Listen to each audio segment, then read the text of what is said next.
Hello, English readers. Welcome to this live read along of June 2024. This month, we are reading the graded reader adaptation of White Teeth by Zadie Smith. I'm Lydie and I'm an English teacher in France. I'm also the founder of Lydie's Book Club, in which I host live readings of adaptations of classics or contemporary novels of English literature. And I tend to prioritize books that are written by women. And once a week, I meet the members of the book club via Zoom to discuss the chapters read over the week. We talk about books, but we also talk about the book that we are currently reading, actually. And we tend to talk about the writers and the writer's work, and also the more societal, a broader view on the novel. Sometimes an experience of a character resonates to someone's experience, or it involves topics that are happening in the current news as well, in the current events, or historical events. So we always learn new things each time. You learn and I learn as well from you. And it's a great exchange and great dynamic. Yeah. So this month, I am hosting 9 live reading sessions on Instagram that are accessible as well on the YouTube channel and on Spotify, on the podcast Read in English. So you can either watch this video on YouTube or on Spotify, which is quite convenient, especially when you like to do something else at the same time. And in addition to these 9 live reading sessions, I am hosting 3 live workshops on White Teeth. So this novel, this adaptation that we are reading at the moment. We've done 1 workshop already, and all the workshops are hosted on Saturday at 9 a.m. on Zoom. And to have access to these live workshops for free, you have to become a member of the book club. So make sure you subscribe and take part of this literary journey. You can find all the dates of the website on the website about the workshops. And even if you have missed the first one, you can still join and take part in workshop 1 and session 2 and 3. Actually, session 2 will happen this Saturday. This Saturday, 22nd of June. So this Saturday, we will discuss chapters 6 to 10, the chapters that we are going to read this week. And quick announcement as well. Now, you can purchase the 3-part live workshop on Jane Eyre that I have hosted last month on my website store. So you can find the link in the description of this video. Once you purchase the workshop, you will be able to access, with your login, you'll be able to access the workshop and the videos and watch it at your own pace whenever you want. So that's quite great. Today we're going to read chapter 6 together. And if you'd like to know more about Zadie Smith and her work, her novel, White Teeth, I invite you to listen to the podcast episode 21. It's called An Introduction to Zadie Smith and White Teeth, and it's available either on YouTube or on Spotify. Right. Oh, so that being said, now let's crack on, as British would say. Here we go. So let's quickly recap what happened in the last chapter. So last session on Friday, we read chapter 4 and 5. In chapter 4, we discuss, what did we discuss? Chapter 4, it is about Archie and his boss, Mr. Hero, that we talked about with Cathy, that's present live today, during the live workshop. Mr. Hero, who is clearly having a discriminatory behavior towards Archie's wife, Clara. He finds a very very calculated way to or it's try to be diplomatic, but we can clearly see that his terms are or the way he express his views on Clara Bowden, on Archie's wife, are rather racist.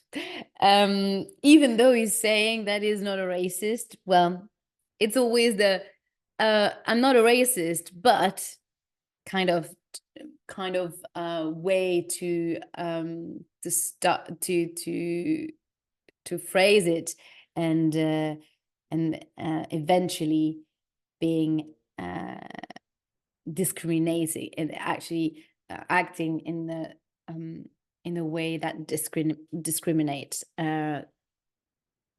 someone. So he in fact finds an excuse to not invite Archie and his wife at the company's party, and is finding an excuse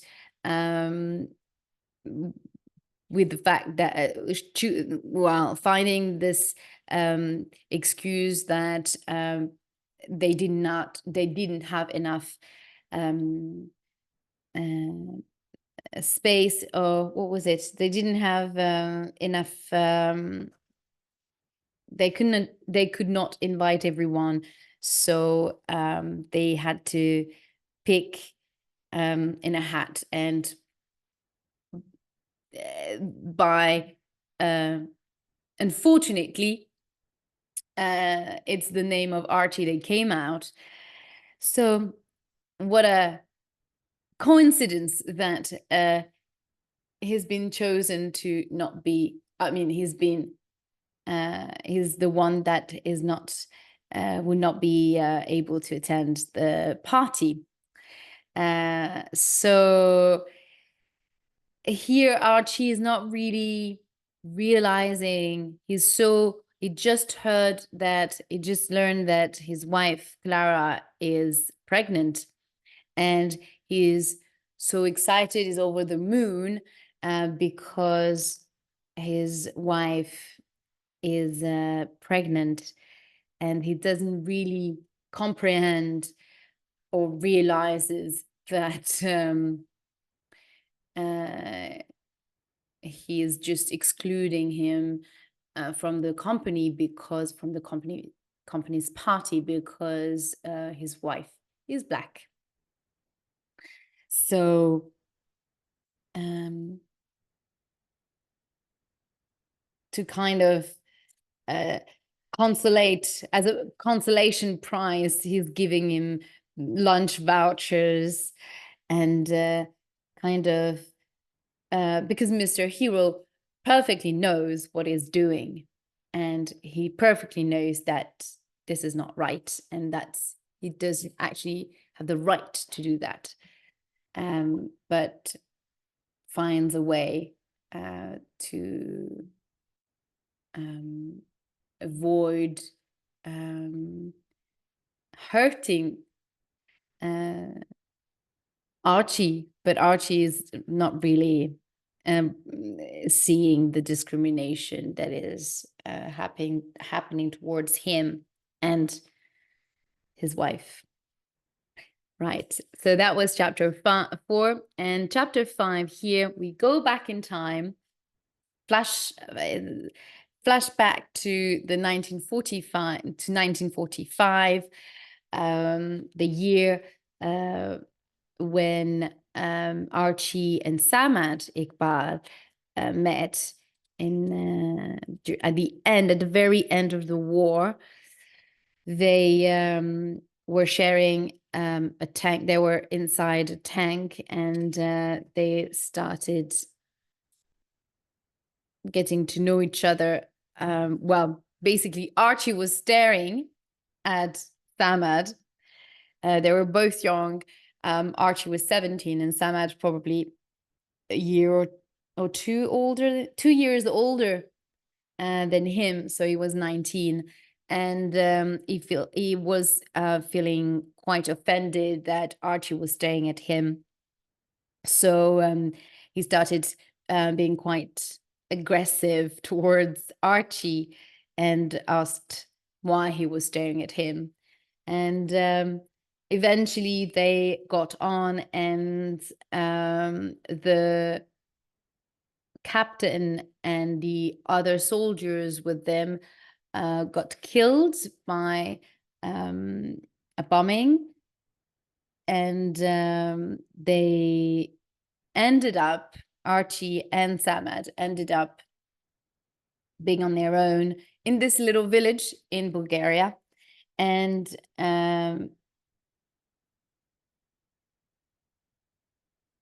they had to find this French doctor. Doctor, what was his name? Perret, yeah, something like that.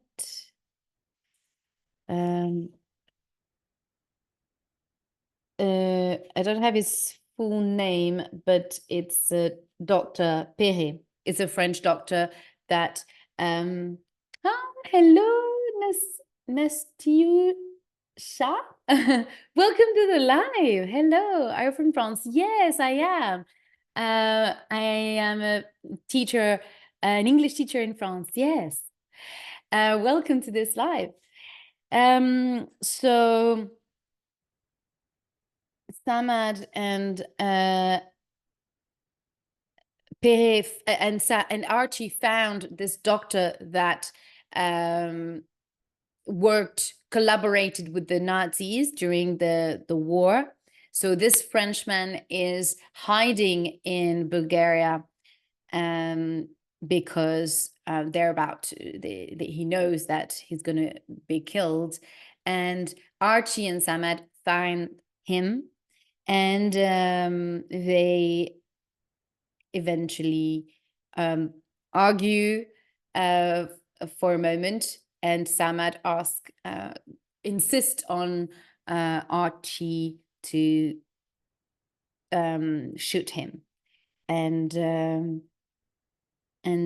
Archie eventually did. Yeah, Dr. Marc-Pierre Perret. Thank you, Katie. So they eventually, Archie kills him, and this experience is going to bound them for life. The story will keep us friends for the next 40 years, he said. As Sam had said. And this is how chapter 5 ended. And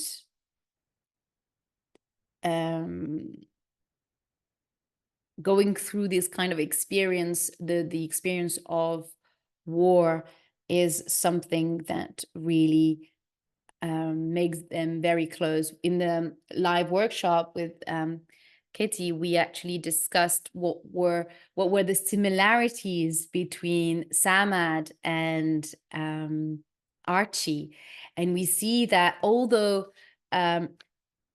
they come from different parts of the world. They have a different culture, different traditions. The experience of the war is something that is going to be a shared experience. And later in life, as we see from the first chapters, which are happening in the 1975, then we see that so many, we see a lot of resemblance or a lot of similarities in their lives. They both marry younger women. They're not really content or fully happy with their life, and they share also this trauma of the war as well. You have a brilliant content in your account. Oh, thank you so much for your comments. Nastyusha, sorry if I mispronounce.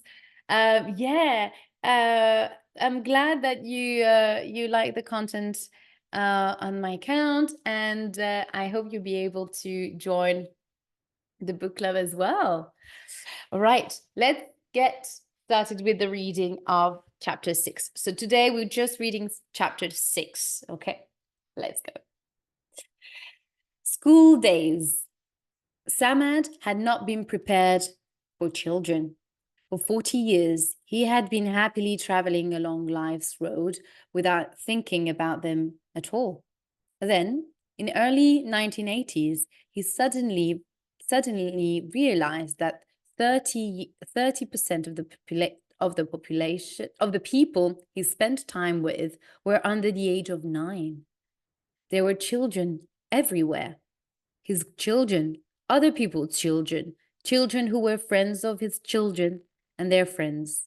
It all led to the position he now found himself. He was a parent governor. And this is written in italic. So what's great with the Penguin readers is when you've got words in bold.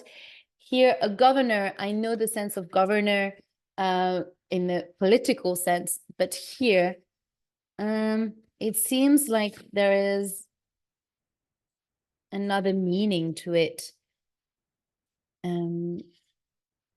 Governor, let's find out. Best organized, a school governor is a member of a group. Okay, so it has the same meaning. So it's so I'm going to read for you. A person who is responsible for controlling a place or organization. A school governor is a member of a group of people who are responsible for a school. So here, governor is used in the sense that there are people in the UK, more specifically, that are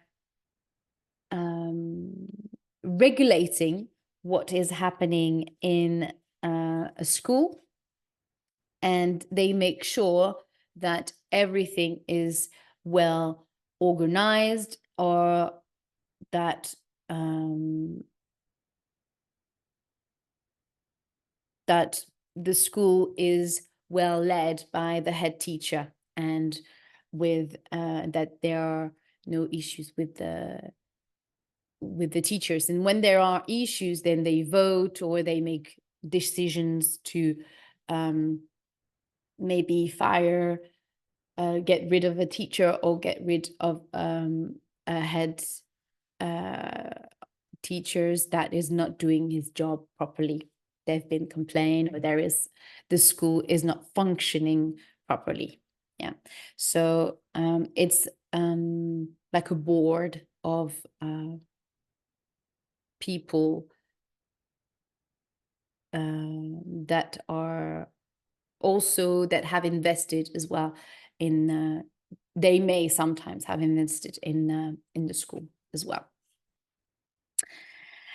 It started innocently. So here is a parent, so here is assimilated as these kind of people who are supervising a group of children. It started innocently. He came to help a sports day, and suddenly he was invited to the weekly school meetings, giving money for the roof, you see, investing or funding the school whenever they need money to repair something or finance a school trip or something. And suddenly he was invited to the weekly school meetings, giving money for the roof, organizing concerts, and talking about plans for a new music room. Before he knew it, he had stopped dropping his 9-year-old twins at the school gates and had started following them in.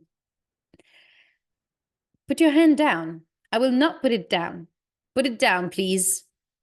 Samad, why do you want to make me embarrassed? Put it down. I have an opinion. I would like people to hear that opinion. But why do they have to hear your opinions so often? This was the argument taking place between Samad and Al-Sana. Remember, Al-Sana is Samad's wife. As they sat at the back of a Wednesday school governors meeting in early July 1984. So now, flash forward 10 years later. Remember, we left them in 1975. In 1975, when Archie and Clara just got married, and now it's 10 years later. Okay.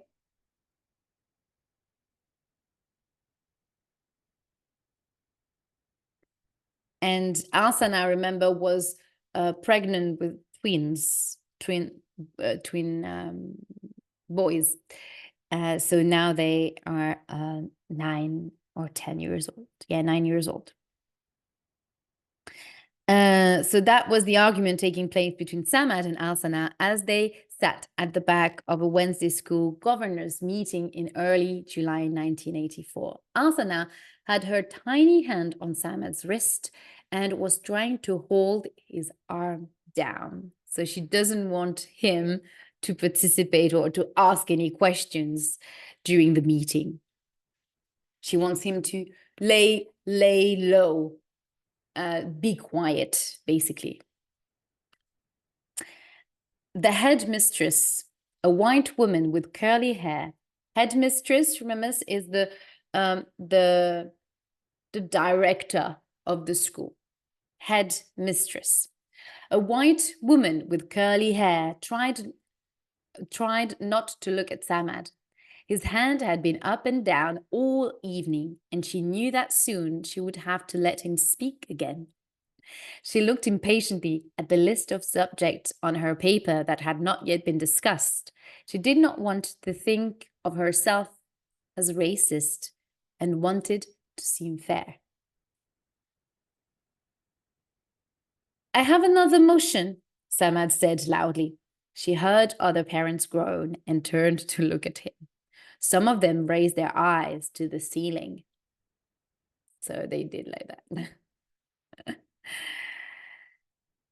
Another one, Mr. Iqbal, she said. Yes, it's about the Harvest Festival.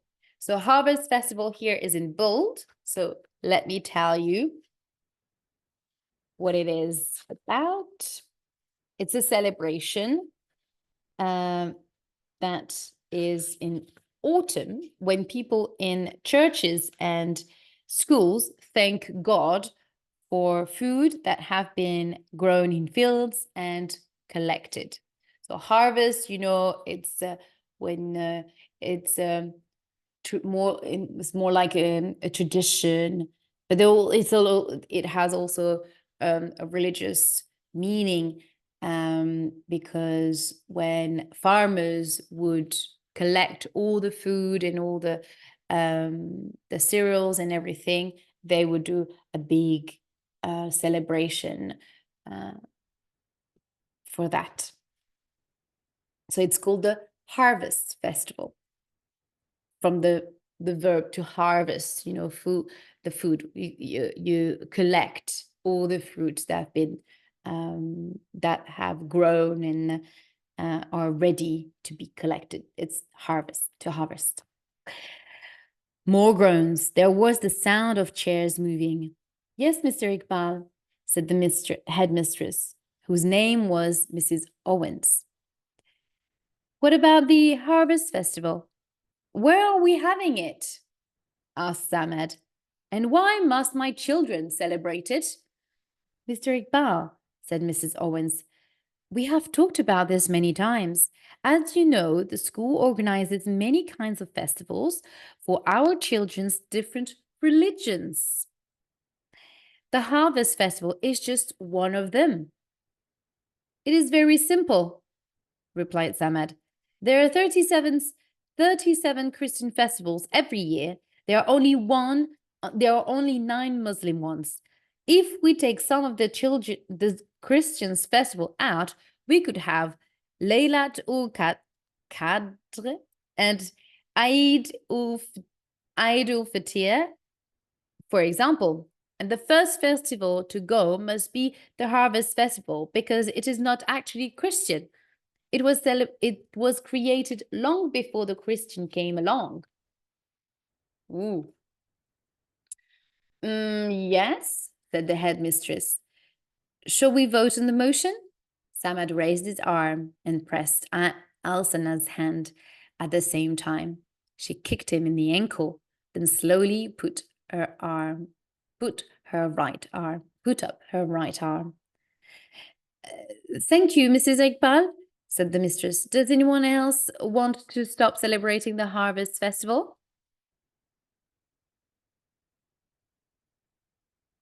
So she put her hand up. She looked around the room. Suddenly, the hand of a pretty red-haired music teacher, Poppy Butt Jones, came up. Then the hands of the Chalfins, Marcus and Joyce, two middle-aged intellectual hippies wearing Indian clothes, also went up.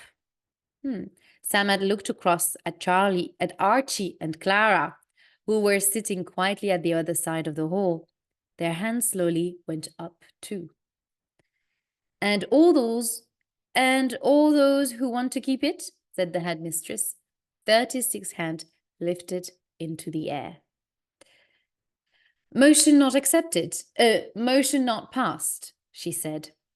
After the meeting, Samad came out of the toilet and found the pretty red-headed music teacher, Poppy Butt Jones, waiting for him. Mr. Iqbal, she said. She held out her hand. I'm Poppy Butt Jones. I take Majid and Milad for music. Samad shook her hand. She was very, very pretty. Slim, with a girl's body. She wore a white shirt, which was open at the neck, and leather jeans. She had lots of red hair and a lovely smile, which she was showing Samad right now. Was there something you wanted to discuss about the twins? He said. Oh, no, she replied. They're fine. Milad is more musical than Majid, but Majid is doing very well in science and other subjects. So it doesn't matter. Right, I'm gonna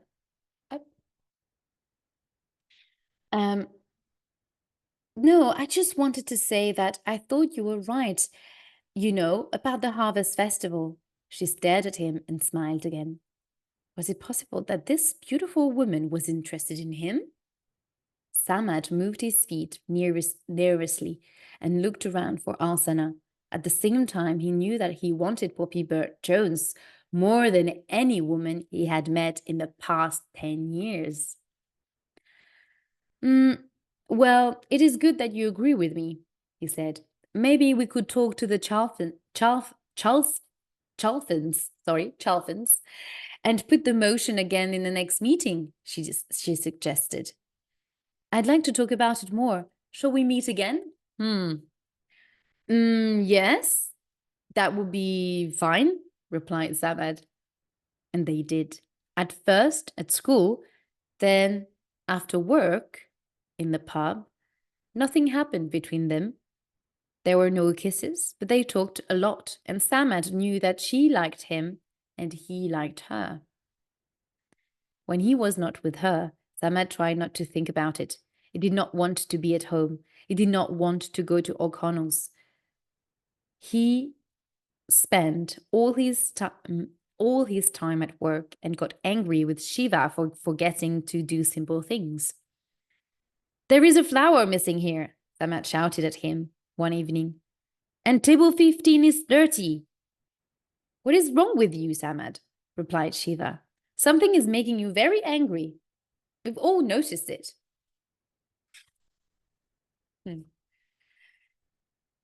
I don't know what you mean, replied Samad. I think you do, said Shiva. Is it a woman? Samad said nothing. Is it? Maybe. Your wife? No, not my wife, he replied. Then he suddenly decided to tell Shiva everything.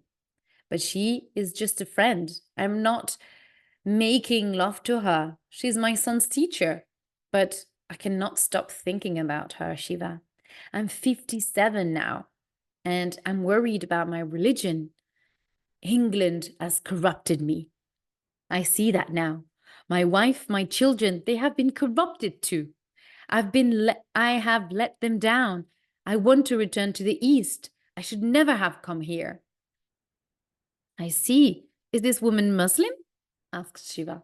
No, replied Samad. It's the worst thing about it. She's English, white English. Shiva shook his head. I've been out with a lot of white women, he said. I had 2 lovely Americans. I fell in love with a French girl and spent a year with a Romanian, but never an English girl. It doesn't work. Why not? Asked Samad. Too much history, was Shiva's answer.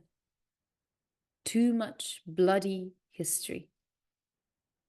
The next week, Poppy Birch Jones suggested meeting Samad at a park in Harlesden. This made him nervous. Harlesden was very close to home, but he knew that Alcina was at home and his boys were out giving food to old people for the harvest festival. What he did not know was that they had now grown bored of this and had decided to come nearer to home. He brought her. They is the children. They had grown bored in this and they had decided to come nearer to home. So the kids are close to the house. Oh, not far from them. He brought her some Indian sweets and they sat together on a seat.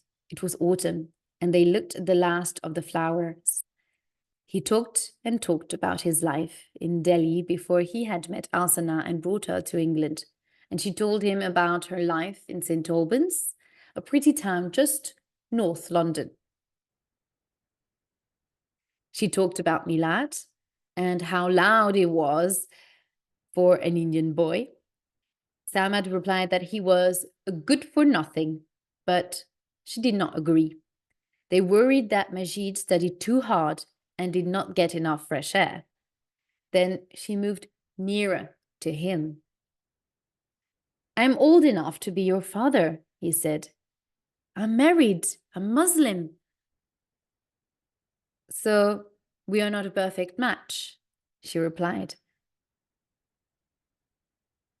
I want to spend the night with you, he said. Good, she said, because I bought you this. Then she put her hand in her bag and pulled out a toothbrush. Samad closed his eyes, then opened them again. Suddenly, he saw quite clearly on a seat opposite his 2 9-year-old sons, their white teeth biting 2 perfect green apples, apples that were meant for the poor in the old. They were both waving at him and smiling. Again, their white teeth are coming. It's what shows what he notices, or at least what Zadie Smith wants us to notice, or again, make the reference to the teeth biting the apples. Samad immediately phoned Archie and went straight to O'Connell's. The two of them sat in a dark corner, and Samad finally told him the whole story of himself and Poppy Jones. So what did you say? Archie asked. When they saw you. What could I do? Samad replied. I said, hello, sons. They say hello to Miss, and they say, I said, hello, sons. Say hello to Miss Bird Jones. They said hello, and then I looked at my beautiful boys and my heart broke. I kept thinking, how can I teach my sons anything when I have become so corrupted? I thought that the problem was the woman, said Archie. We could just flip a coin to decide if you stay or go. Again, there is this recurrent theme of the flipping coin for Archie. We did not talk about this. There's so many things to talk about in the novel, but here for Archie, when every time he had to make a big decision, is flipping a coin. So is throwing a coin in the air and then, return it. And whether if it's heads or what's the other word? Heads and tail, heads or the other side. So the head, you have the head of the queen or the king now, and the other side, I can't, heads or I can't remember the other word. And all his big decisions are dictated by this game of flipping the coin. So here is offering him to do that, to decide. At that, Samad hit the table with his hand. I don't want to flip a bloody coin, he said. It is too late for that. I must try to save my sons. I have a choice, like you had a choice in the war with Pere. I'm proud of you for that, Archie. So you see how 40 years later, their experience in the war is very present. They reminisce often. Well, here again, they remember. It comes back into the conversation. Archie looked at the floor. I'd rather not. I just want you to understand, it's the same question now. What kind of world do I want my children to grow up in? Now I have to be brave because I can see corruption in them, Archie. Alsana's sisters' daughters don't go to the mosque, and they wear Western clothes and eat rubbish. They have sex with anyone. Zinat's son was caught smoking at school last week. No, a smoke last week. No, I have to make a choice, Archie. I want to send my sons back home, but I don't have enough money to send them both, to send both of them. I can only send one. And now I have to choose who it will be. And that's the end of chapter 6. Here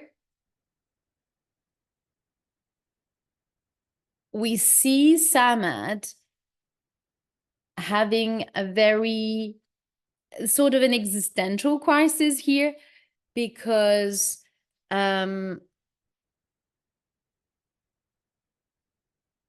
he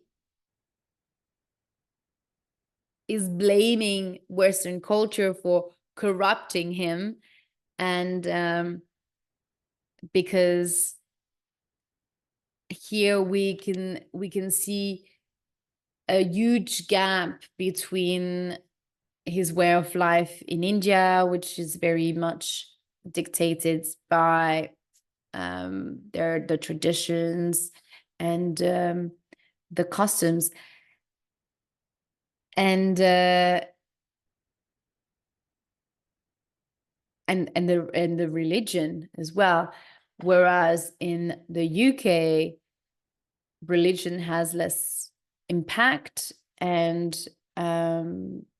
youth also starts to liberate itself for freedom and freedom of expressing yourself through clothes, through music and everything. So remember, the 80s is the birth of a lot of bands, punk bands or rock bands and everything. So that has an influence on the culture, the youth culture. And you see when he says that the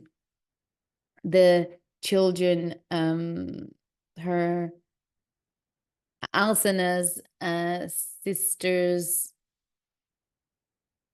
children are behaving or wearing Western clothes, and one is smoking or something. So to him, he doesn't, and the fact that he is attracted to this white teacher, it's kind of sweet in a way, and very sweet is not really the word, wouldn't be really the word, but it's quite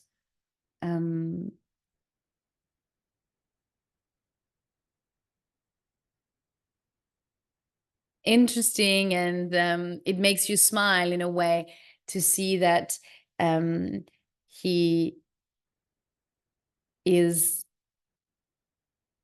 surprised and is shocked that this white woman is interested in him. And on top of it, English, knowing the history between the Indian and Asian people, and England, and their relationship through the history of colonization. So here, Samad is as a crossroad, and he doesn't want his children to also to grow up in this country, because of the fact that he doesn't control. There's too much of a gap between his beliefs and his way of living and Western society, and the way he used to live in India, and his life here in and the fact that the Western culture is changing quickly, democracy, because here Western countries are also democracies, and not authoritarian regimes like in India or Bangladesh or the countries in Asia, and or yeah, Bangladesh for Samad. So it's a tricky situation in which Samad is in the 1980s, and his children are still about 10 years old. No, not even 10 years old. And yeah, we'll see whether if it's going to be Majid or Milat that's going to be sent back home, back to Bangladesh. So that will be in the next live read along. So we will discover what happens, who of me and Majid or Milat is going to be sent back home. So on Wednesday, we will read chapter 7 and 8, 2 chapters on Wednesday. So if you're able to join the live, then please come along. The live will be a little bit early. I'm gonna try to make it for 12:31 because at 2 o'clock I will have to stop the live for another meeting that I have online. So another conference that I have online. So yeah, just to let you know that Wednesday, the live will be earlier than would be around 12:30, 1 p.m. Central European time, so Paris time. Okay, so bear that in mind. At 2 o'clock, the live will be finished, actually. Usually it's at that time that I started, but this Wednesday, I will have to be finished by 2 o'clock. So now you have the info about that, and I hope you'll be able to attend this at lunchtime, basically. So I hope you enjoyed this live reading, and make sure you subscribe to the book club membership to have access to the 3-part workshop of White Teeth, or to be able to attend the live workshops with us and discuss this novel. You can still attend so now there are only 2 live workshops left, 2 sessions left.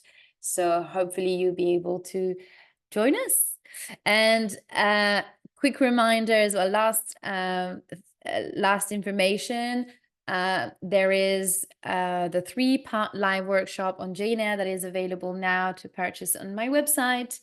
So you can rewatch the 3 live sessions that I hosted, that we have done last month. So this way it will give you a little bit of an insight of what the live workshop is, and how it works, and what is expected from you when you're in the workshop. And I hope that it will just give you the confidence to join us and not be afraid of joining the book club. I wish you a beautiful end of the day, a beautiful evening, and I will see you on Wednesday for chapters 7 and 8 at about 12:30, 1 o'clock. I will be live around that time. So yeah, that's it for me. Bye-bye. Bye, everyone.